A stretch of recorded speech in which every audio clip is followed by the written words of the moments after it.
बैलपोळा सणानिमित्त बैल धुण्यासाठी गेलेल्या 14 वर्षीय मुलाचा खदानीत बुडून दुर्दैवी मृत्यू झाला आहे. जालन्यातील परतूर तालुक्यातील खांडवीवाडी शिवारात ही दुर्दैवी घटना घडली. सूरज कदम असे मयत झालेल्या मुलाचे नाव आहे. बैल धुण्यासाठी सूरजने शिक्षकांकडून सुट्टी मागितली होती.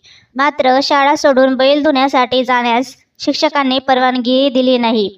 मात्र मधल्या सुट्टीत शिक्षकांची नजर चुकून सूरज घरी आला आणि आपल्या चुलत्यासोबत गावाजवळ असणाऱ्या खदानीवर बैल धुण्यासाठी गेला. तेव्हा गावातील अनेक जण खदानीवर बैल धुण्यासाठी आले होते. मात्र सगळे बैल धुण्यात मग्न असतात पाय घसरून सूरज पाण्यात बुडाला.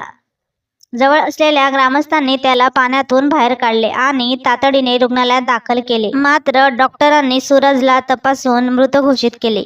सूरज हा त्यांच्या आई-वडिलांचा एकुलता एक मुलगा होता.